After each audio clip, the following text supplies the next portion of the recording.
Жасалғанына 3 ғасырдан астам уақыт өткен Түктібай қобызының даңқы алысқа жайылған.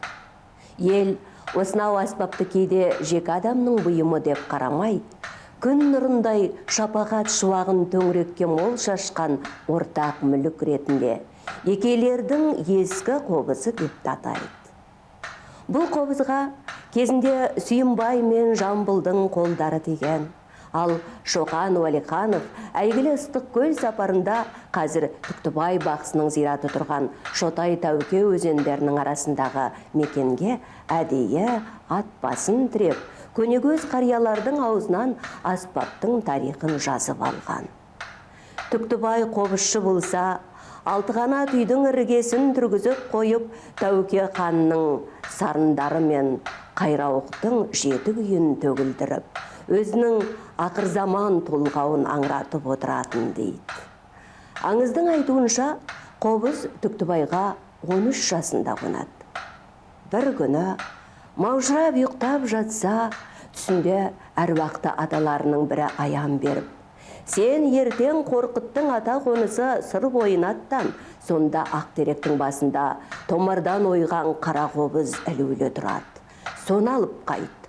Ол бүкіл үрім бұтағыңа құт болып дарып, ұрпақтан ұрпаққа мұра болып қалады» депті. Бала атанасының батасын алып, дереу жолға шыққан екен. Бірақ қобыз ағаш басында ілулі тұрмаған сияқты. Түктібай оны өзі жонған деген сөз бар. Ең ғажабы, бұрын қобыз ұстап көрмеген жеткіншек бірден күйші болып шыға келген. Тағы бір аңызда Түктібай осы қара қобызын аламан ат бәйгісіне қосады. Сонда аспап шаң боратып, күндік жерден шапқан 100 қаралы жүйріктің алдымен келген. Оны көріп, ат айдаушы тілауыздан айырылып қалған деседі. Бұл қобызбен Түктібай талай дүбірлі тойларға қатысады. Тіпті патша қолынан шен алған қырғыз Жантай ханның асында күй тартыпты. Сонда Жантай хан тамсанып, Қарасайдай батыры, Сүйінбайдай ақыны, Сарыбайдай биі, Түктібайдай бақсысы, ел сүйетін жақсысы бар шапыраштыға Құдайдың беруін қарашы деген екен. Осыны айтып, ұрпағына қыз алсаң, осылардан ал. Өсерлеріңе, қырсықтарыңды кесерлеріңе жақсы деп өсиет қалдырыпты. Түктібай қобызының бір қасиеті, екей балалары қоныс ауыстырып көшерде алдымен түйеге артып, қара қобызды аттандырған. Егер жол ауыр болса, түйе орнынан тұрмай жатып алады. Онда көш шегеріліп, ел ерулеп отырып қалады. Сөйтіп, жолға таң шолпаны туа шығады. Онда сапар оң болады екен. Сол сияқты киелі қобыз қарағылды қақ жарған би міндетін де атқарған. Қолға түскен ұры-қарыларды әкеліп жүгіндіргенде, олар шындықты мойындамай қорғанса, ауыздары қисайып қалған, немесе алапес ауруына ұшыраған. Ал келген адам адал болып шықса, басына бақ қонған. Бір перзентке зар болған әйелдер Түктібай баба қобызының жанына түнеген.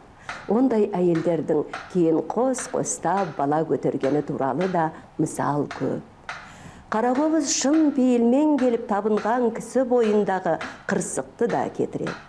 Мүмкін осы қобыздың тигізген шапағатынан ба? Екейде 50 ақын, 80 бақсы демекші, бұл өңірден дәулескер өнерпаздар көп шыққан. Түктібай қобызы киелілігіне енді бір мысал. Таяуда Түкең бабаның бүгінгі ұрпақтарының бірі қазір кең тарап жүрген бинго билетін сатып аларда әдейілеп аталған аспапты басына қойып ұйықтаған екен. Нәтижесінде 1 миллион теңге ұтып алыпты.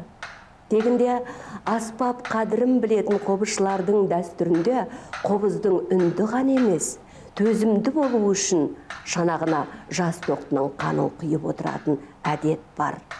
Содан да бұлар Түктібай қобызы да жасалғалы 300 жыл өткенмен, әлі де жаңа күйінде сақталған.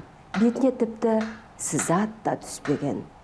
Түктібай қобызы атақты бақсының 7-ші ұрпағы Алпысбай Әлжановтың сақтауында.